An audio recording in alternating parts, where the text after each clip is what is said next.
nkhani zenizeni. Ngati nkhani imeneyo kuno kulibe, dziwani kuti nkhani imeneyo ndi yabodza. Takulandirani ku AMTV Malawi kuchimake kwa nkhani zenizeni. Ngati nkhani imeneyo kuno kulibe, dziwani kuti nkhani imeneyo ndi yabodza. Takulandirani ku AMTV Malawi kuchimake kwa nkhani zenizeni. Ngati nkhani Honorable Chairperson and honorable members, appearing before you is Assistant Superintendent Limbikani Ziffa Banda from Police Headquarters and a former Security Operations Officer from the Office of the Vice President. Thank you. Mr. Wilson Banda, you may take your seat.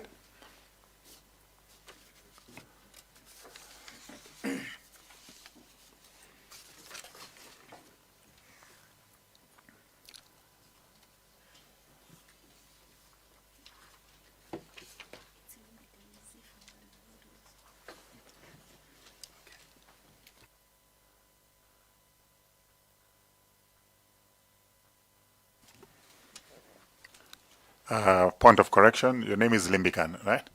Limbikani Banda. Thank you. Thank you very much. You're most welcome, Mr. Limbikani Banda, to this inquiry by the Parliamentary Ad Hoc Committee investigating the plane crash that took place in Itagwa on 10th June 2024, which led to the loss of lives of the former Vice President, Dr. Klaus Chilima, and 8 others. You have received summons to come and give your testimony. So before you give your testimony, we will ask you to submit your testimony under oath, and we will also make some formal introductions of the members that are here. The members of the Ad Hoc Committee is on the right and the Secretary on the left. Just to find out from you, what language are you comfortable to communicate with? Both Chichewa and the English. Fantastic. Our session is live today on Parliament TV and other media houses, so it's being followed across the country. May I start with the formal introductions? Members, please. Thank you very much, Chair. Ismail Nkumba, the MP for Blantyre City, Ndira and the Manabada Nyambado constituency, a member of this ad hoc committee. Thank you. Chair, my name is Mphatso Jones Boti. I'm a member of Parliament for Lilongwe Mude. Thank you, Chair. Chair, my name is Felix Njawala, member of Parliament, Mwanza Central Constituency. Thank you. Zina langa ndi Joshua Malango, MP Wagudedza Kasina. Chair, my name is Mackenzie Chipalamoto Nkwazi, MP Nkadabe North. Thank you. Chair, ndi Gilbert Konyongwa, Pungu wa nyumba Malamulo, kuchokera ku Mpoto, ku Mulange District. Chair, my name is Domisano Lindani, representing the people of Zomba Tondwe constituency and a member of this ad hoc committee. Afternoon, Chair. My name is James Mpunga. I represent the people of Zomba City South constituency and I'm a vice chairperson of this committee. Chair, good evening. My name is Ephraim Maipopo, Parliament Secretariat. Thank you. Good afternoon, Chair. My name is Patrice Nkono, and I'm consultant with the Secretariat. Good afternoon, Chair. My name is Suzy Okunga, Parliament Secretariat. Good afternoon, Chair. My name is Annie Kanyangalazi, Parliament Secretariat. Honorable Chairperson, my name is Charles Makalani, Parliament Secretary. Thank you. Honorable Chairperson, I'm Upide Polepole Ali, Parliament Secretariat. Thank you. Good afternoon, Chair. I am Louis McKay, Secretariat. Honorable Chairperson, my name is Sipiwe Komwa, Parliament Secretariat. And I'm Walter Nyemilando Manda, the Chairman of the Ad Hoc Committee, an MP from Sanje Southwest. Assistant Superintendent Limbikani Banda, you are appearing before the Ad Hoc Committee in your capacity as a Security Operations Officer in the Office of the Vice President then. As a member of the Vice President's Security Detail, you were responsible for coordinating and implementing security arrangements relating to the Vice President official engagements and movements. Your testimony is particularly relevant because members of the security team were among the last government officers to interact with the last vice president before the aircraft departed. You are expected to provide evidence on the planning and execution of security arrangements for the journey, coordination with the Malawi Defense Force, with the Office of the Vice President and Cabinet, civil aviation authorities, and other security agencies involving in facilitating the Vice President's travel. Your testimony may also assist the committee in reconstructing the chronology of events immediately before departure, including the Vice President's arrival at Kia, the composition of the traveling party, security briefings conducted, boarding procedures, and any potential issues that arose before takeoff. In addition, your evidence may assist the committee in determining whether established security protocols governing the movement of a vice president were complied with, whether any concerns were raised by members of the security team regarding the journey, and whether there were opportunities to mitigate operational risks before departure. Although, as Security Operations Officer, you are not directly responsible for determining the aircraft's technical airworthiness or authorizing the flight, your testimony is essential in understanding the broader operational environment within which the journey was undertaken and in establishing an accurate chronology of events immediately preceding the flight. You received summons that were very specific, and we will require you to respond to those summons under oath. May I request Secretariat to administer the oath?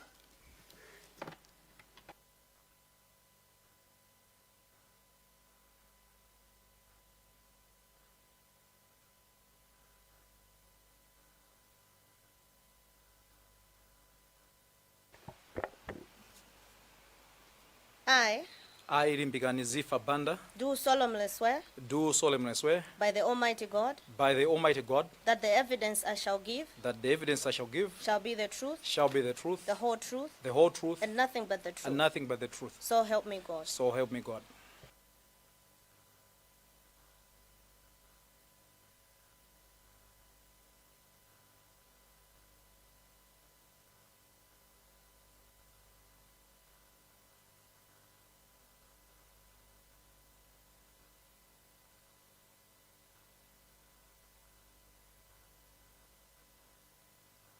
Mr. Limbikani Banda, we see you came well prepared for your testimony. We will give you the opportunity to testify accordingly. I will give the floor to you. All right, thank you so much, Chair. I've submitted before the committee a brief in response to the summons that I received, particularly to the role that I played on the 10th, but the brief goes on to the 11th. So I'll go through the brief, but with your permission, Chair, I'll be expounding my points that Mmene pakuoneka kuti ndikufuna ndikufuta ndiwonjezere. All right, so on the 10th of June 2004, I led an advanced team that went to Mzuzu to welcome His Honor the Vice President at Mzuzu Airport and take him to Kavuzi in Katabe to attend the funeral of the late Raf Kasambala. We departed Lilongwe around 5 from area 43 residence and arrived in Mzuzu around 8 at Mzuzu Airport. So as the leader of the team, I deployed my officers with the convoy that was to welcome him at the Mzuzu Airport. And then I made another deployment at Sunbed Mzuzu Hotel to have a holding room where, in case the VP would want to freshen up, would use the room at Mzuzu Hotel. And then I proceeded to Kavuzi for a site meeting. I attended the site meeting at Kavuzi, and after the site meeting, I had to check the guys in at the team I had left at the airport to get an update of how things were. So I was told that the plane had not yet landed, and that was around 10.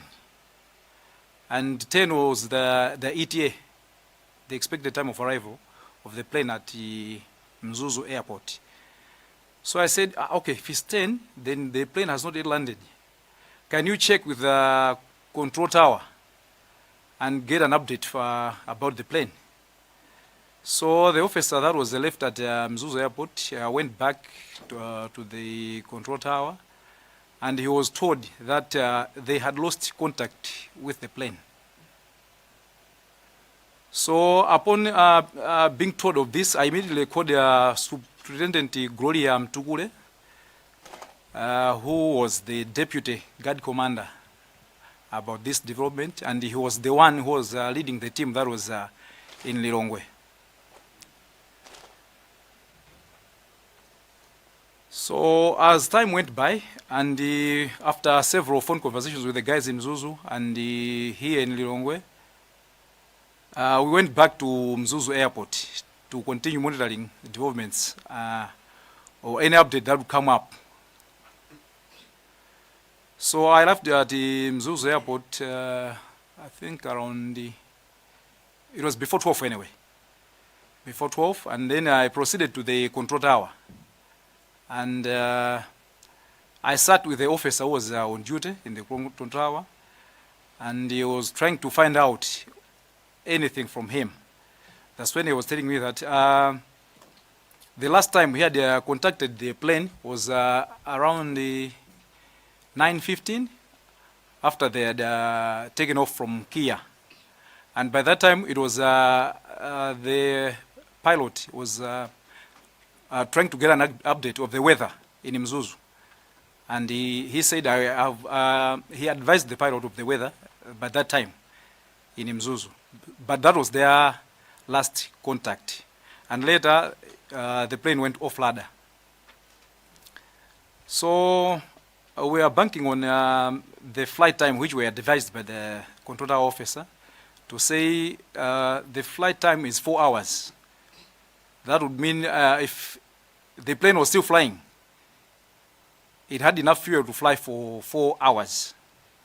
So we had to wait until that time elapsed, and it ended around 1.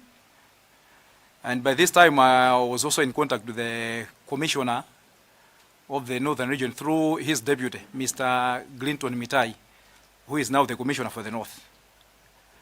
So upon expiry of the time, in consultation with the deputy commissioner, we moved from the airport to the Northern Region Police Headquarters.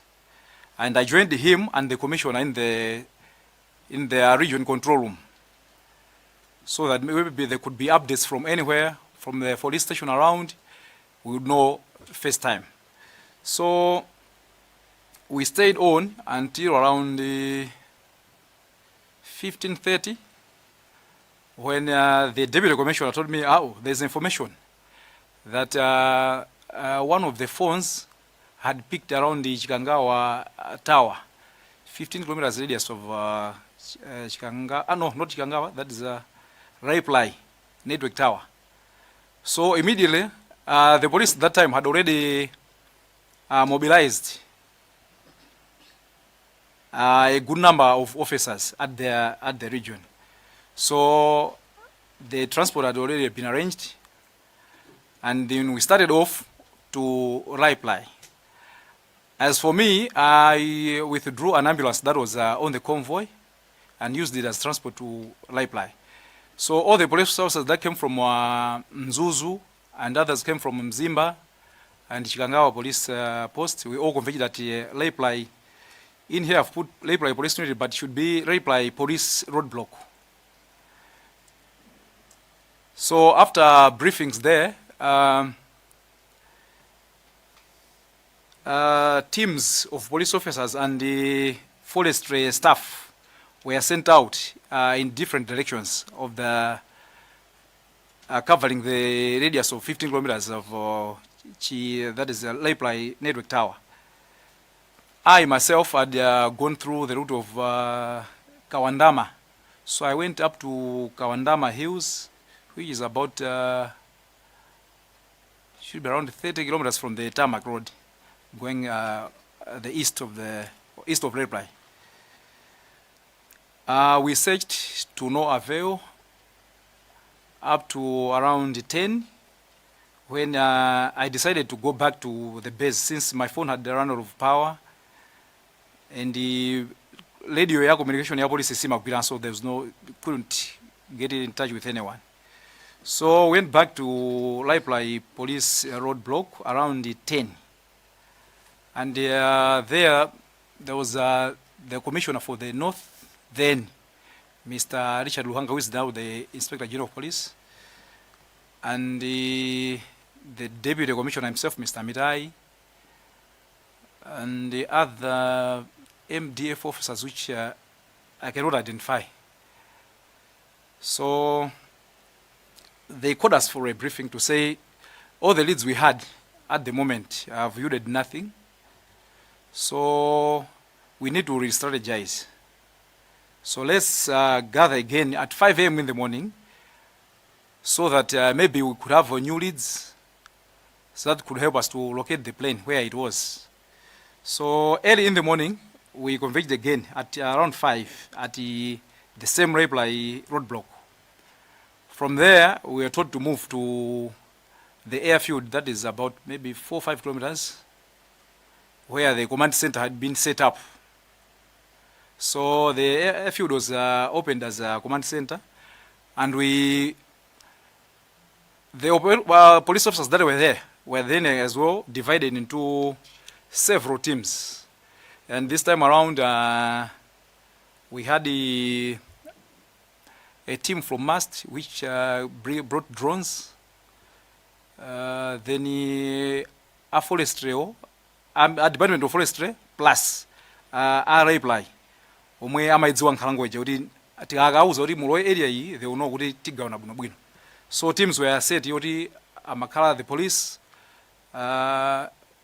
the forestry officials, nkuwapita a drone iwa anango sankha selected teams because there were few. So there were 4 only. And tisala nyamuke a police that is MDF came in and the one troop carrier. Yes, regarding who around 70 or so. So my team went police were not anyamkagari, but others had not yet started off. So he said, that's how I to examine asigala bwirao. So asigala were also divided into the teams, feeding the teams also kena kunyamuka mabit. I went back to Kawandama because maganizo anga mbira mkaudimina Kawandama kumene ngatani ingakhoyori yakwira Ndege. So early in the morning I went back to Kawandama. Nditafika kumene kuja fortunately I met anthu ena amakwira ntchito. There's a charcoal making okay, they make charcoal somewhere in Kawandama. So anthu akumene koko ndamene amati Ndege tinaimva koma inazungulira kawiri katatu koma ndi with the weather we couldn't see it and city madziwa direction yake imene kuyenda bwinobwino koma inazungulira kawiri. So we kept on searching until later I met team ina yoti nayo imaendaso. So one of the guys got a phone call kusonyeza kuti Ndege yapezeka. So ndakhanga ndamuyandikira asi wati bwanji Ndege yapezeka, but where? Akhanga chakunthungu. So immediately I went back to my phone, which was in the ambulance near charge for moto mavuta. Ndi network iso mavuta. When I opened it, there was a message from Mr. Joshua Valera. Kunduza kuti come to the crash site at Ntungwa. So immediately we lashed back. Kubwelera kwafika Melody, kakora Ntungwa. When I arrived at the scene, ndinapeza kuti ma bodies anali ena atachosakale pa site ene pa crash ipa kwaika pambali about 7 bodies, yeah, because I witnessed the retrieval of 2 bodies from the plane that were trapped. So it was the Library guys amene anabwera ndi equipment yoti amapanga chisezoling mosamala samayonjo kuchotsa modzi kena kumaliza winayo. And then after that exercise, retrieval, there was need to identify matupe aje. So I was called to identify the bodies. It was very hard for me kuti ndiyambeso kwaona anthu kuti ndikudzoti amwalira kale and not in a very good state. But I couldn't do otherwise. I was there to do it. So I started with, the medical team had put my labels, numbers on the bodies, and the other items there were retrieved from the plane, like my personal effects. So on number 1, it was the body of the VP, of which this one has already been identified. And that time, there was the then commissioner responsible for operations in the service, Mr. Mwanga. There was Mr. Mwanga, the commissioner, Mr. Richard Luhanga himself, and then Mr. Midai, plus the other military officers and the medical teams. My medical team were also a Red Cross. Yeah, Red Cross was also there. So on number 1, it was the body of the VP, which Sinai Vundulenso, and also they identified already. On number 2, there was something, a box, which I was told it was evidence. Then from number 3 to number 10, the other bodies, which I was to identify. So I requested the doctor who was at the scene, identify, to say, okay, what if you can put the bodies in order? 1, 2, 3, 4, 5, 6, 7, 8, 9. We put the evidence as number 10, 11 my personal effects now. So he agreed to that. And the Pama bodies 8 identified the 5 bodies for the officers that were from the office of the Vice President. And the other 3 I left for the military officers to identify them since an earlier MDF. As for the Katundu Winaiwa Antu, there was a team of CID officers from police headquarters, which maybe was led by Senior Subutu Mtinda. If not him, then could be another one, but he was there. And then the one who was recording was the Subutu Gwendolyn Umali. He was taking record of the personal effects. So after identification of the bodies were taken up pamwamba pa Pirantungwa, pamwe panali ambulance. So on my team, when nothing ambulance, naliso ndi medical officer who ndi ali kuntunda wanabanga lenje ambulance weti tikemo body ya the late VP. So watafika iduku vanando ni soda ambulance tika hii ndi tinaika Mmene muja. As for the personal effects, there was kwambiri ndo I was following bag ya the VP. So I had an officer, Sub Inspector Mafubza. Amene amuzoti apange follow za katundu yo mpaka kuti pamene angati pange handover or tinganene kuti ya family adzatenge. So the police had recorded that. So they said, okay, katundu iyi ambapata panga rekodi koma sitingaperekere pasini pompano tikakupatsani ku Lilongwe. Said, oh, okay. Then from the scene tinachoka to the ambulances where we packed the bodies. Ndikupita pamene panali command center pa airfield. So at the airfield, the bodies will be taken out of the ambulances and put in human bags. Amene tinafuna kuti aliyese tipangerebo, tinapanga. Then from there we carried the bodies to the plane. Ananyamuka kumapita ku Lilongwe, ifeso nkuyambapo wapansi kumabwerera ku Lilongwe. I submit, Chair.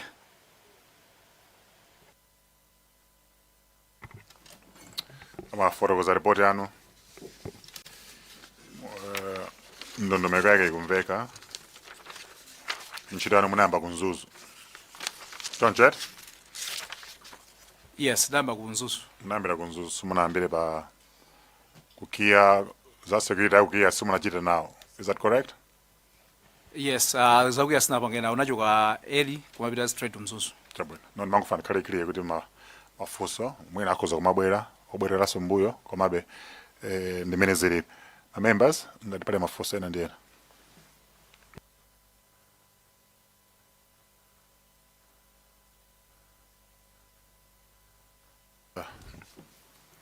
just wondering, akambapo nkhani zina za search and rescue, detailed account ya matupi amene amapezekera, the collaboration of events,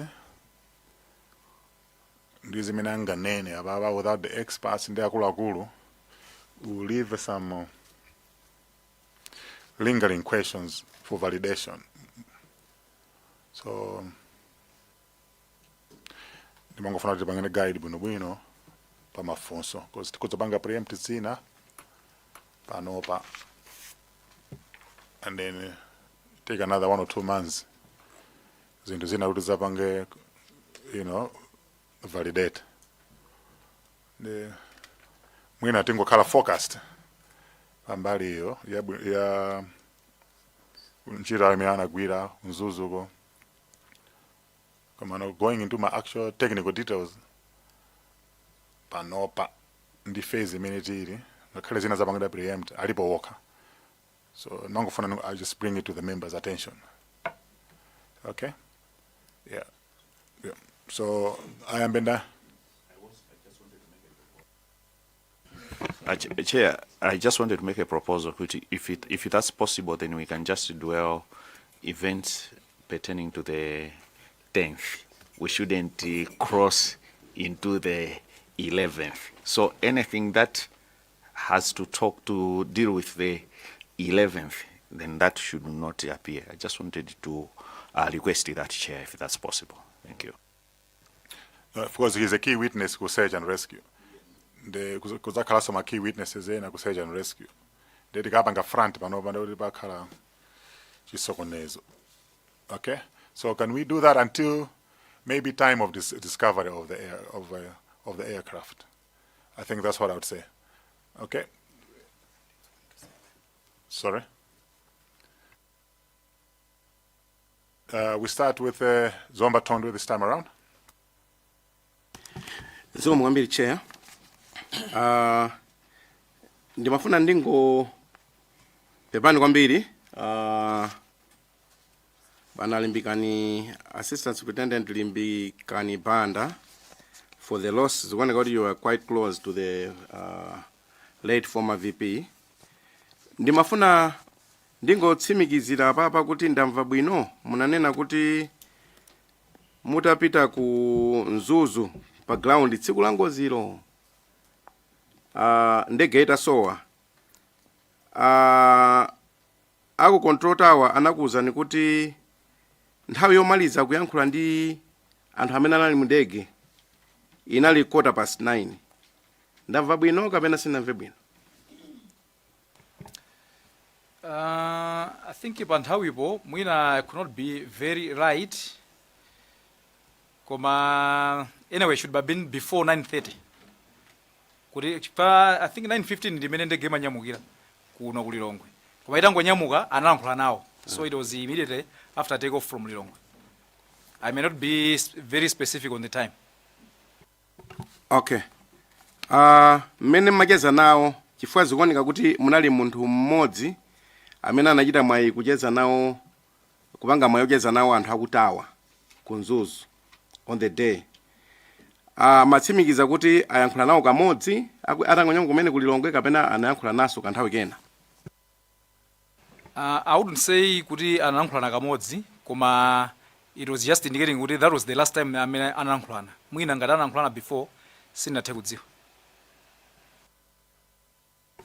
Chabwino, ndikunena izizi ndifunsa funso limenelo nayi ndi chidwi kwambiri chifukwa chonena kuti maumbono onse amene tamva komanso malipoti athu amene tili nawo ya BFU anzathu ku Germany komanso the previous presidential inquiry on this same issue amafotokoza kuti kuyankhulana komaliza kunali 12 minutes ngati sakulakwitsa 12 minutes past 10. Nde statement yanu ndimafuna mungotsimikizira kuti nthawi imene anakuwuza ndikufunsa izifuna kuti nthawi zina anthu amatha kusintha statement chifukwa cha zomwe akumana nazo. Nde inuyo ndi amene muli oyamba koma mwamwayi munali munthu woyambirira amene munakumana nawo akutawa wa tsiku lomwelo. Nde ine chair ndi chidwi kwambiri chifukwa kukhoza kukhala kuti imene information ina kupita kuisintha kutsogoloku. Nde nthawi imene kuchudwa ya 10 past 12 si imene munamva tsiku limenelo ni 10 past 12 past 10. Yeah, could be 12 past 10. For inayo pa nthawi pa 9:15 yo is like student really sure kuti it was that time. Nangase I was in Kalabe koma ndangobwera and then madzauzidwa. So nthawi yo mwina tikayesiya zomwe kwambiri mafusoni ena nawo chair ndi akusogolo koma I think ndi guidance yanu ija tiasungira tikadzafika phase ya ku search and rescue. For now, thank you. Blantyre Malabada. Thank you very much, Chair. Mr. Banda, nimafuna ndiziwe kuti late VP mnadziwa nawo pa nthawi yatali bwanji komanso mnagwira nawo ntchito nthawi yatali bwanji. All right, thank you so much through you, Chair. I joined the team at the office of the Vice President in 2015. 2015, that was, I think, February. So I was there up until October of November of 2024. In regards to the break that was there in 2019, after 2019 elections, as he was being referred to as the former VP, I was the one who was left behind as the security officer for him. I was alone actually. Thank you. Let's go. Kukhala munthu wa security panali nthawi ina iliyonse inuyo ndi timu yanu yomwe munaganizapo kuti mupange kafukufuku kuti airworthiness za ndege zomwe amakwera zinali bwanji? All right, Chair, ndinene kuti a security detail ya say the VP ntchito yake kwambiri imakhala ya close protection, and it's always a small unit, so simakhala ndi nthawi yoti mungafufuze zina zakunja. We normally ride on the established structures of the government system. Say kundege kundali mazoti anzathu aviation amadziwa kuti aino panga izi, ndegeyo enoka ndegeyo aino panga izi, so we just ride on that. Sitingakhale nthawi yofufuza zinthu ngati zimenezozo ziko. My last question, Chair. Mmene mnali kunzuzu search yayamba and then apolice apanga call of search. Mnali ndi maganizo ena yake kuganiza kuti maybe the calling off of the search was suspicious or you found it to be normal? All right. Much as the immaturity calling off, professionally, I would call it a tactical withdrawal. What we do is ndirekebeze tilindima demonstration. Apolisi abwera kuma matusenda apanga 10 violent. Apolisi walipo ochepa. Simungali mane ndi chigulu yambiri ine mulipo ochepa. So what you do is tibwerere, let's re-strategize. So I looked at it as a matter of what tungofati bange withdraw, bange re-strategize. Because on that day, uniform ambiri atachoka. The guys are CID plus and organized crime, which are Panga gather intelligence. They were told to still continue with gathering Kuringaranga Pese, Malidzi, whatsoever. So to me it was just a strategic withdrawal so that we regroup and the Kuriribanga Banji Winako. Zigomache. I'm done, Chair. Yes, Karameno. Chair, thank you. I want to ask a supplementary question. Okay, can you confirm that you were very close to the VP? Yes, I can confirm. Would you accept that someone is telling you that you have to code off and then go to someone whom you love or you are protecting with? Okay. If you look at this ngati muntu, of course you would be hate to kuriumve kuti tikuyangana chinthu siti kuchipeza.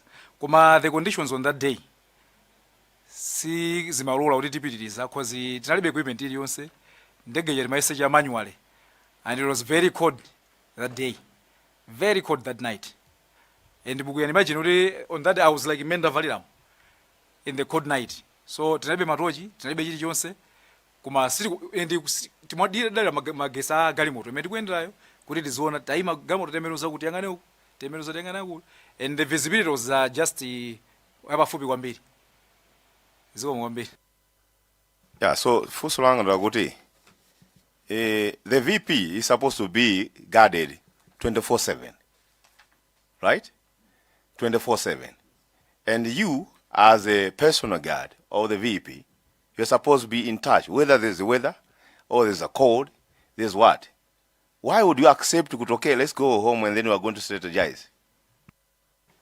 No, it wasn't going home. And at the same time, Mmene kaenda VP suri anali oka mundege mwe anali ndi the guard commander and the ADC umana ndasilikala awiri.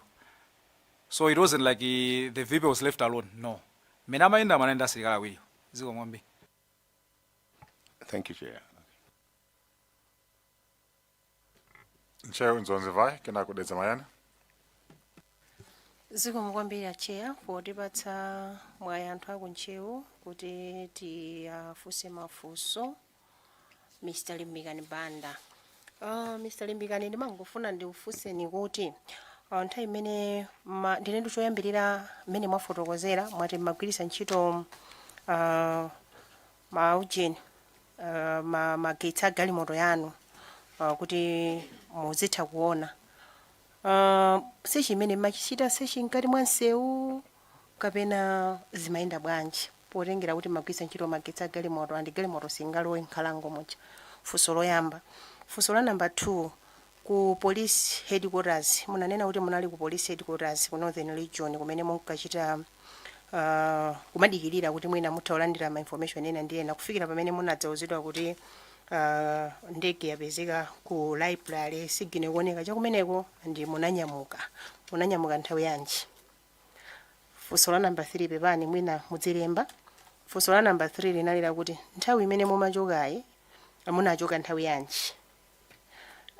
Ndi simunazindikire nthawi imeneyo kuti anthu mukuyenera kukonzekera mwina nkhani ngati ya matochi ndi zina zotero mupita kusechi ndikatengera nthawi iyo mmene munadzafotokozera koyambirira ndesa it was after 3 ndiyo automatically I think mwina timu imene madziwa kuti ndiyo tikuku ndi kunkhalango tikupitako andi nkutheka mwina tikafika usiku bwanji simunayenda okozeka. Funso la number 4 pepani ngati muzilemba number 4 apolisi ndi army amene amatsogolera sechi imeneyi anali ndani ndi apolisi anali ochuluka bwanji army anali ochuluka bwanji nthawi imene mukunena kuti sechi inayimitsidwa zomwe kwambiri.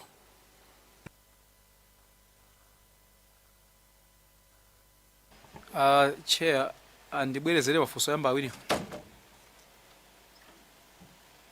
Okay, funso loyamba ndinafunsa kuti munafotokoza kuti nthawi imene mumapita kukachita search mumasearcha kugwiritsa ntchito magetsi a galimoto. So funso langa ndilakuti mumasearcha mbali mwa nsewu kapena where exactly kumene mumasearcha. Number 2, munachokako nthawi yanji. Number 3, simunayenda okozeka chifukwa chani poti nthawi iyo imaoneka kuti according to explanation nthawi iyo inali itapita kale kuti nsilikala kupita ku nkhondo, it was like kumupita ku nkhondo. So ndikupero munayenda so ngati gulu ifa munayenda pa galimoto simunakumbutsane kuti mwina tikwenera otenga zoyenerera zikoma kwambiri. All right, thank you, Chair. Funso loyamba kuti magwisa chiro magetsi a galimoto. Okay, mmene tinkapita poyamba it was kuti light iliko ndithu. As you have you called me when tanyamuka chama 3, so we're there before, I think by 4 could be. Then ndinalo nkhalango munje mkuku walako ndithu kuti timaona. And with the information ya phone yo maganizo analoti sindoti sitingakafutike kwambiri being kuti anthu anali tinala anthu ambiri ndi tagawana koma inapeza kuti nthawi chayapitabe mpaka na tafika ndi usiku kuti kusecha kuti masecha bwanji ngati kuti kwada kwayambira kunana kuti tilikuwa kuyera koma ndimo chota utaonjezekera pamene timatha kugwisa ntchito gamu ya kuti mwina ime pena iunike koma it was still hard chifukwa sitikanatha kulowa deep into the forest. Why were we not prepared? Okay, I'll answer this one kutengera mbali ya my team yomwe nayo ya OVP. Medo pera kunzuzu sitinapite moganizira kuti mwina tikagona or this will happen or that will happen. Tinalibe kwa mwina anzathu apolisi akonkowa ndamene mwina tingafunse kuti anthu angasana anapangira mobilize konko kuti anapita bwanji opanda mwina zipangizo zina koma I'm sure alibe. And mwina atadzafusidwa okha the better udakhoza yankha funso limenelo bwino. On command mwati kuti polisi ndi ame amapanga lead ndi ndani and ma numbers analochuka bwanji.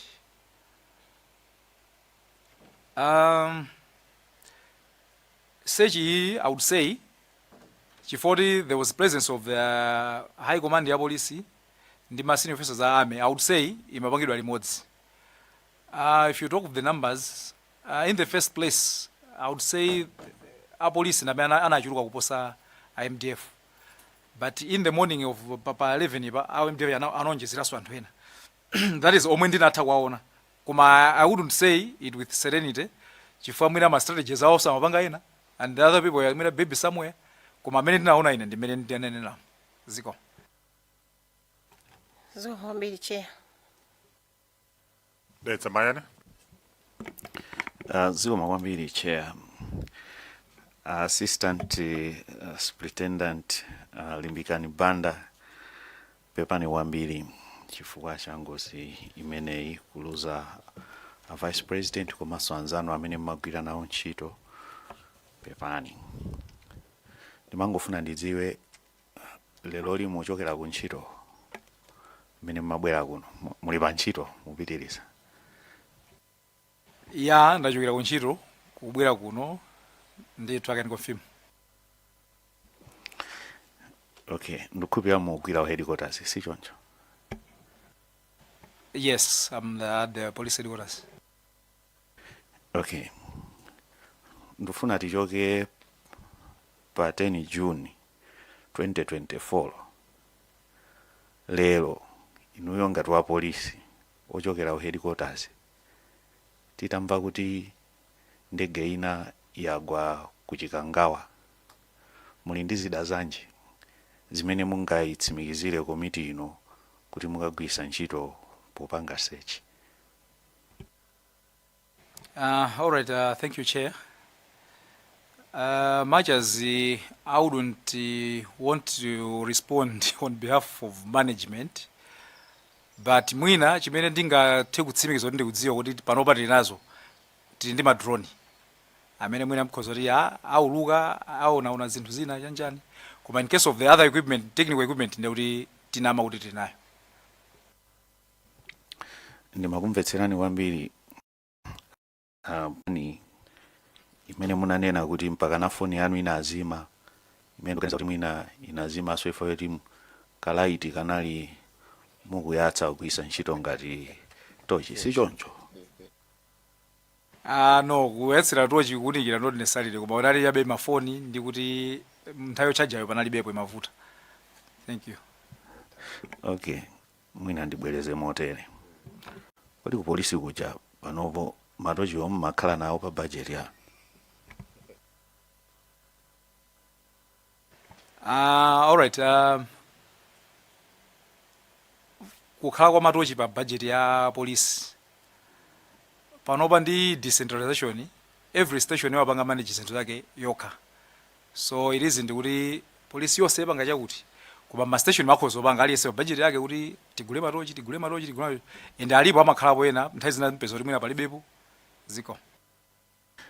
Chabwino si no inspector general simuli ndudi ndo inawo komabe assistant superintendent ndi ndudi ndo waukulu.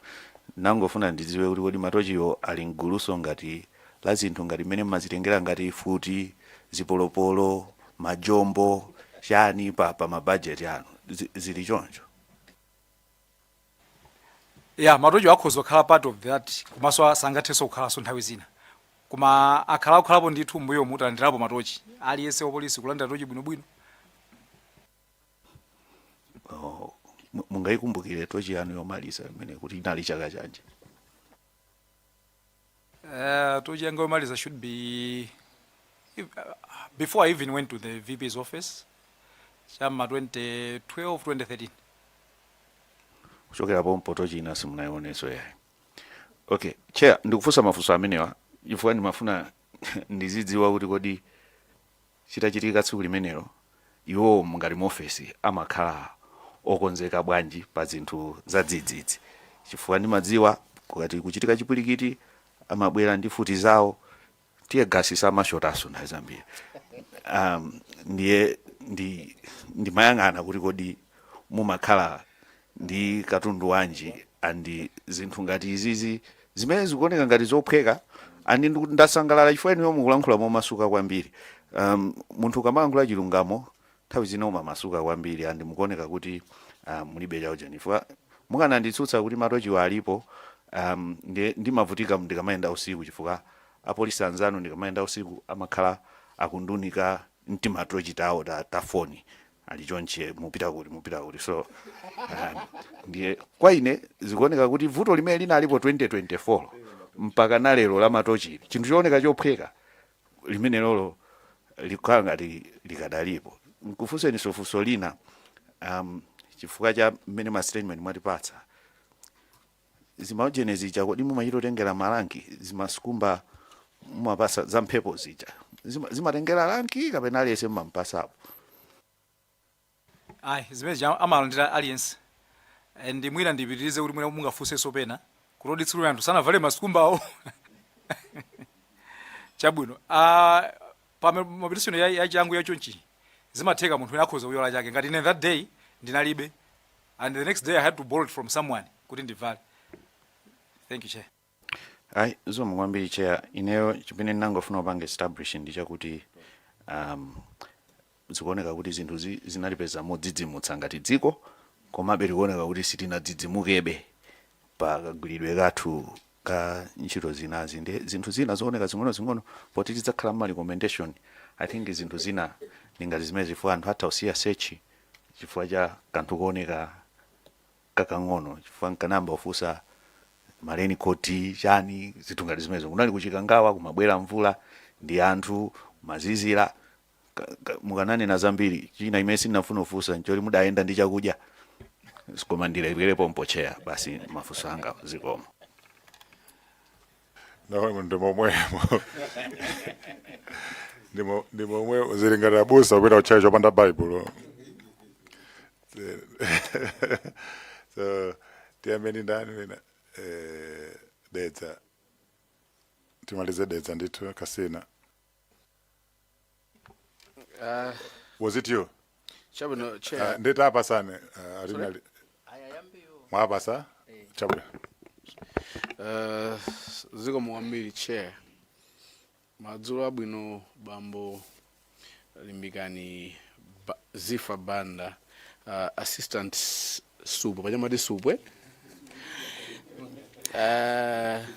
Tiyambe ndikupepesa kuchokera kudedza kasina kuti munaluza azinzanu pa ntchito imene magwanayo ntchito munjira imeneyi komanso bwana amene magwanayo ntchito kuyambira 2015 kufika 2024 fufupi zaka 9 muli limodzi. Ndikupepeseni kuchokera kudedza kasina. Mabe ndimafuna tichezeko ziwiri zitatu. Chair, ine ndilekezera pa point number 7 poti 8 upita kwinaku ndi phase 2 imene tidzakhale tikukambirana. Mwanena kuti bullet number 1 ya 2 kani munena kuti munanyamuka ndi convoy ya Vice President kunyumba kwawo mamawa ku 43 pamene mumanyamuka kupita ku Mzuzu ndipo munafika ku Mzuzu 8 o'clock mawa. Tatiuzeni kuti nyengo inali bwanji imene mapita ku Mzuzu ngati mungakumbukire. All right, thank you, Chair. Mene lapita ku Mzuzu from this side kunali kuti kunali mama wainde through the forest fog inaliko ndithu kunaliko zizira no being June. In Mzuzu it was a bit clear but kumabe it was cloudy. Ndipo yaso imasintha nthawi yonse. Down in Nkalabe it was even showering. Kunali mashowers olomete mapanga side meeting imoti mapanga kuti mvula ikugwa ndithu. So that was how it was. Chabwino. Ndi mwanena kuti tipite pa bullet number 4 ndi 5. Munaimbira timu ya Mzuzu kufusa update anauza ndege sinafike. Munauza tapite kutawa akafuse kuti zikuti bwanji kumene anauza kuti they had lost contact in the plane. And the bullet number 5 yukamba kuti mudaimbira Supu Gloria Ntukula amene ali deputy guard commander. Mukhoza kuti kumbukira kuti inali nthawi zanji imene ma officers amakuuzani omwe mudayimbira akantukule cause nksi apa palibepo nthawi yeniyeni kumbukira. Ndizoona palibe nthawi because ineso I was trying to recall the exact time koma zinandivuta. Chabwino, that's okay. Kuchokera kupatula kupa akantukulewa kuti munayimbira akantukule kwauza za zimenezi. Paliso chine mudachita kuchokera kwa inuyo ngati wa operations wa security wa office imeneyi ya office of the president mudamva kuti akutawa they have lost contact with a flight. Kupatula kuti mudayimbira akantukule chimene mudachi, what actions did you take inuyo ngati our operations? All right. Izi zimachitika ndoti tili ku Nkata Bay. Yeah, apart from calling Gloria, actually it's Gloria Mtukule, not Kantukule. Mtukule. Yes. I also talked to the Deputy Commissioner for the North, Mr. Mitai, and I might as well have talked to the PS, Dr. Squez, and wow. So for that ndimene timapanga na nzeru zoti papa sitingapange sochita chose kunoko ndi nthawi imene ikupitiramo. That's when we went back to Mzuzu pa airport ipo to continue monitoring kuti chingabwere china ndi chani. Otherwise there was nothing we could do. Chabwino. Mutafika kutawa kototawa nakuza nthawi amakambirana nawo kuti the last time amankhwana amafusa za weather, advice ya weather mauza kuti nyengo ili bwanji. Ananena apo kuti anawauza kuti nyengo ili bwanji mene amayankhulana nawo. Sana ndiuze mene anauzira zoti nyengo ili bwanji. Tipita pa bullet number 7. Kumene mwapita tsopano ku Kawandama Hills mukuyang'ana mpaka nafika 10 o'clock. Kulibe sign of anything. Munabwerera ku base ya Parliamentary police unit kumene kuna ma update ya kuti tsopano kulibe no means of communication. Amene anapanga update the crew mutafika pa base ya Parliamentary kuti akuluakulu mene zikuonekeramo mene munayankhuliramo kuti zikuonekeramo kulibe chilichonse mwina tibwerereso tizayambireso mamawa. Amene anakuyankhulani usiku mene wapa 10 June 2026 mkhoza kukumbukira naye ndani? Yeah, it was the Commissioner for the North then, Mr. Richard Luhanga, who is now the IG. Zira fusolanga chair likhala losiyana ndi zimene andiuza apapawa koma ndimafuna ndafuse ngati mungalole chair ngati ndingafuse fuso lokhudzana ndi office yawo ngati former operations security officer wa office of vice president, but it's not on their presentation. Permission, chair. That's why we're here. Okay. Yeah. Now ndimafuna ndifuse ndisimana ngati ino amene munali security operations officer office of a vice president. Chair wanafusa koma nafusa wa protocol anabwera koma nalipanga nganakamba in general, but I want to be specific. Anthu amene akwena ndi vice president mwachisazo akwera Ndege, mujotsepo ADC, mujotsepo guard commander, koma entourage ya vice president mujotsepo second lady akaza vice president.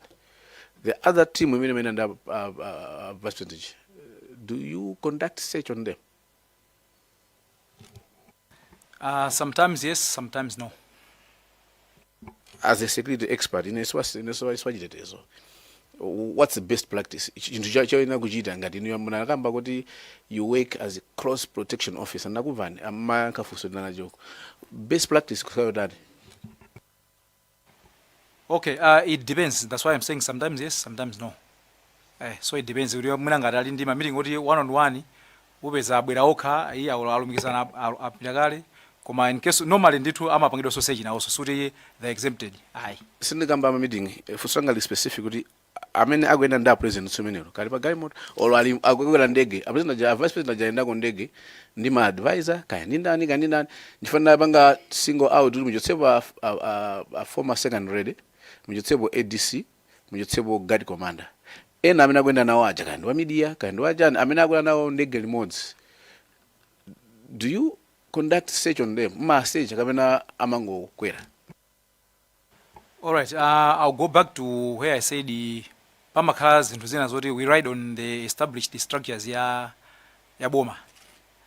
In this case ngati anthu akwera ndege, they go through the airport police. So ama search and airport police not if you are close exploration how. Fanda amene amakhaura kupanga mani malo aje kuti anthu aja kulowa akupita akakwera ndege. So you as a close production officer in operations, mumadalira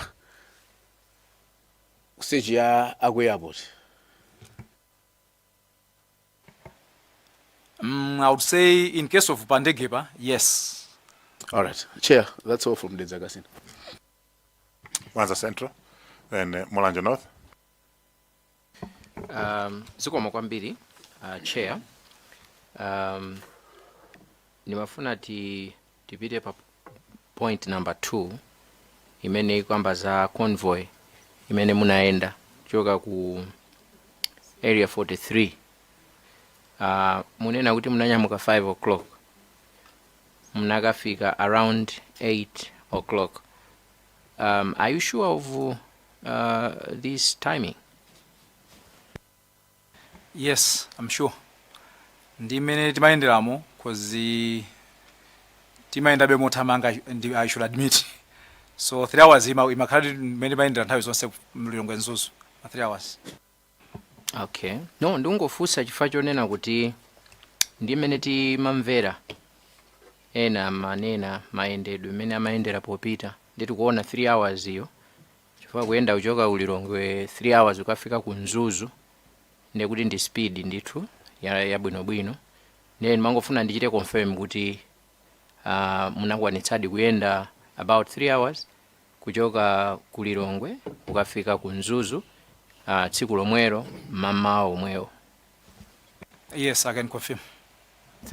Very much, Chair. That's all from me. Mulanje North. Zikomo kwambiri Chair polola kuti anthu aku Mulanje North afuseko mafuso. Bwana Banda ndini mafuso I think awiri if not atatu.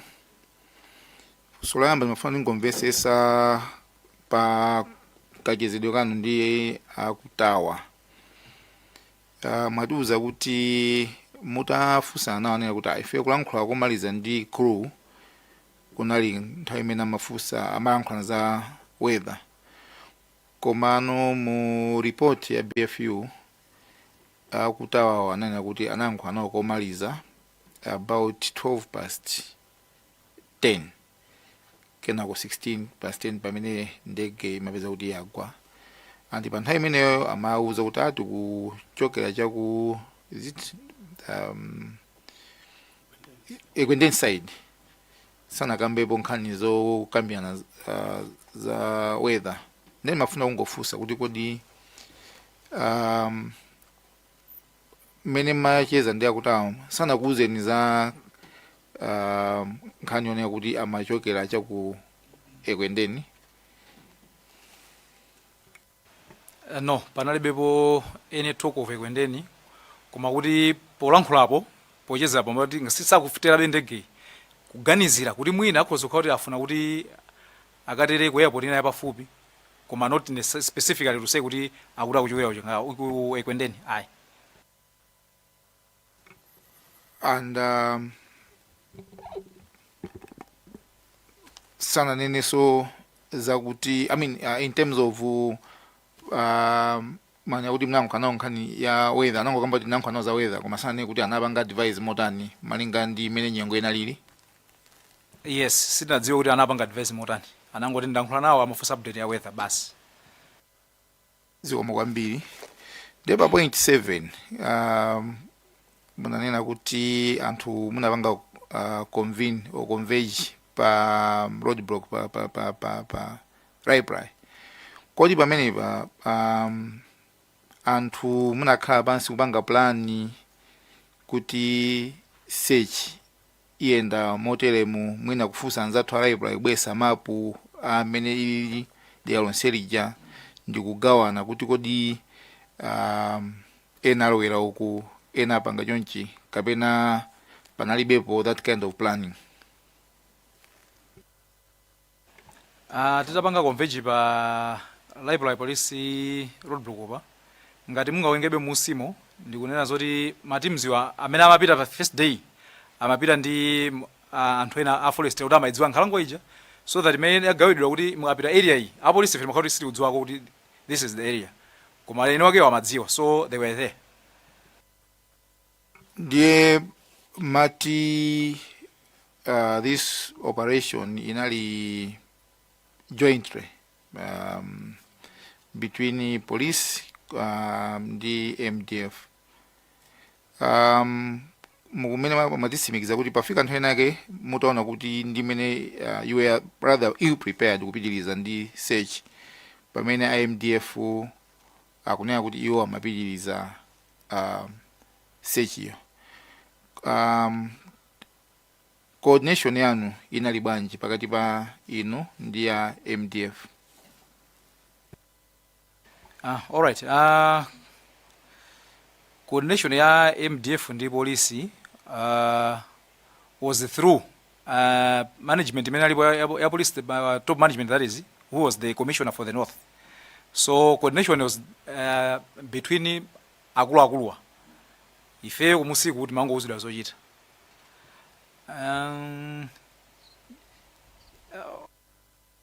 Tabwera zane pang'ono penaso maana kuti inali jointly the operation was a joint operation MDF ndi police. A police anazafika size unota apapa ndimene zili mwina zili kufuta kupitiriza amamanya kuti ife tinapitiriza ndi maana kuti coordination inali bwanji anthu mnali limozi poti baone kuti panali ma approach awiri same operation. Honorable Chair, zikhoza di kuoneka choncho because you look at one place we have the commissioner with some senior army officers akutuza zoti tidikire tione malidi ena kuti panga bwanji, and you have another party saying tinapitiriza, so I cannot conclude sir. Zikomo kwambiri. Mafuna ndipembe kuti search and rescue the specific phase, because we're going to ask questions in passing. Could the strategic decisions made, he was not in charge. Ananghangara Ramo. Let's keep those strategic questions with the actual phase, search and rescue. But okay, so it's not exhaustive. Yeah. Yes, the longer mode. Zikomo kwambiri Chair. Pepana Banda ndili ndi funso limodzi Chair, koma ano funsoli ndilofunsa maganizo anu. Nde poyamba ndimafuna kuti mwina ndilisunge ku search and rescue koma ndofuna ndingofunsa maganizo anu. Abanda mwatiuza onena kuti munakhala ndi vice president kuyambira 2015. 2019 chisankho aluza koma chifukwa choti amayenerabe kukhala ndi apolisi inu anakusunganibe kuti mukhale nawo. Mpaka 2020 abweranso mboma munapitiriza nawonso mpaka 2024. Ineyo ndagwira ntchito ku security sector ndikudziwa what that means, kuti ndekuti inuyo munali very close. Ndieno ndimafuna ndifunse funso ili kunena kuti mwatiuza onena kuti panali tactical withdraw, kuti munasintha machitidwe yake antchitoyo nde munanena kuti ACID ndi anti-crime teams anapitirira amene wanda apolisi nde ndi mafunso langa ndilonena kuti kodi inuyo amene munali very close kwa VP munakhutitsidwa kunena kuti matimu awawo apitirire ifeyo tiyeni tibapita kaye? I think ndinayankhaso nthani yake kuti kuganiza as a person ndi chinthu chovuta kuchivomera, koma professionally ndimayenera ndivomere because that was the strategy that was being used. Thank you, Chair. That's it, Chair. Thank you. No mafusafuso labwino kwambiri fo wakhala bodyguard ngati chinthu chitati chavuta mwalero uhambe kufa ndiweyo bwana ako akhale ni moyo ndiye pa tsiku lili abwana samapezeka kuti umene tinayo so uzipereke so fuso lanu ndilafundi fuso labwino kwambiri inde ndi last sergeant ndeso koma likupanga lifake kwa iwowa amene anali in charge ngati bodyguard mene amapangira conduct zinthu. So it's a relevant question and I'm sure mukuyipanga appreciate. For Salina, ngati? Yes, yes. Not a question. Komano, just for the Secretariat to take note, ndimayanga na write-up ya Mr. Banda. Akamba issue ina yake kuma mu write-up mulibe, so ndimafuna kuti mwina potiza kuma nao patali zati kumbusi. I can't get an outstanding issue. And then there was a box labeled evidence. It's key to this inquiry. Then mafuna ndipempe chair kuti Secretariat should take note of that. Kuti no nthawi yakeyo tiza kumbusidwe kuti tiza funsi. So not tizafunika china kambe za matupi for a reason. Identification of china chili chose china kambe for a reason. Tizafunika collaboration ndi onse because iwo anazipeza nsonzo zili pansi kale ati zili labeled ndizafunika anthu azati fotokozere amapanga label bwanji chan kuti information izakhale complete kwa kungo ibentulera pano ndikuona ngati kuzapanga distort the whole thinking and the picture. Okay, but the point is noted. Talegera pa item number 8. Is it 8? 9, 10, 7. So even yeah, as a key witness. Definitely, he will come as a key witness. Whether anabanga participate, na bena anabanga identify matupis. So he is a key witness. So enaja tina alolera makondo fotokoze. Kuti nkhani yawe ikhale complete. Anala anafedwa. Sita mafuna raza bwere tabange drug azapite kumene kuja chan nkhani yawo inali complete. Koma officers that are on duty. Okay, they are active. I mean, tizafunaso. Even phase 2, phase 3 kabwera katatu, kani kawiri, koma akuna tazate pase umugono okwanira. So just to explain why awawa tabanga exempt kuti tidulire apapa. Yeah. Yes, Vice. Thank you, Chairperson. Tingomba nkota munapoti ndikamaliza. A chair, you take it over. Assistant Suputu Limbikani Banda. Inuyongati wa security wa former vice president azanga afusakale zina zote munawena uzipereka mena kuganizira iwo koma ine ndingofuna ndive maganizo ano kuti ngozi imeneyi inu ngati wachitetezo mumaimvesesa bwanji ndipo ife ngati amene tikupanga kafukufuku kuti ndi malo ake ati amene mungafune kuti ife tisindike tulunjike kuti nanunso muzakhale ndi mtima kuti ngozi jadi ndaimvesa tikamazamaliza inquiry imeneyi. All right, thank you so much through the chair. Mafusa maganizo anga. Okay, pa crash site ndinafika hapo. To look at the site kuti apa pakuoneka bwanji ndi ngozi ndithu koma nkhani ndi kuti chinapangitsa ngozi ndi chani. that should be the thing yoti this committee is ngaringa kwanitse kuchitulutsa idzachitulutsa. And on another note, I know iyi ndi inquiry kwa maybe badzafuna actual investigation into that kuti ma relevant agencies ena othandizira za investigation ngata kuthandizani, you can come up with that kuti ngozi ndi ngozi koma chinapangitsa cheni ndi chani. Thank you, Chair. Athokoza chifukwa cha nzeru zanu. Ine ndilibe funso lena lililonse. Kuthokozani kuti mwatifotokozera tsatani ndi tsatani. Siniziwa ngati muli ndi funso kapena comment. Thank you so much, Chair. Mwina ndikalankhula zimene andifunsazo, so palibe chiliyonse china. Chabwino, no? Inu tipeza naso kusiyana kwa ife ya Parliament. Inquiry yathu imasiyana ndi ya polisi. Nikufuna chithunzithunzi chikhale very clear. Mwina ena akhoza mayembekezera kuti mina amapezera kuti wakubayo kuti ifeso tizampeza wakubayo ntchito yovuta kwambiri. Kamunimvesesa kaya inuyo mmatha kumpeza wakuba nde ifeso tini inquiry yathuso ndiyosiyanirapo ndi ya polisi koma ndimene zinthu zikhalire. I'm sure ma agencies ose azapanga adopt ma report yathu ma recommendations ndi zina kwina kuzakhala anthu ena amalizise maka kuma recommendations because ife sitili mu office mabungwe osiyana ndi kuma ndaimva recommendation yanu kozi ikufuneka tiyesese ipezeke kuti ipange validate ena anayipeza kale ndi tipange validate koziyo kapena tipeze ma causes ena ndi ena sili kuziwa. So I appreciate your time to be with us. Thokozeni tizaona naso mtsogolo muno. You may take leave. Thank you so much, Chair.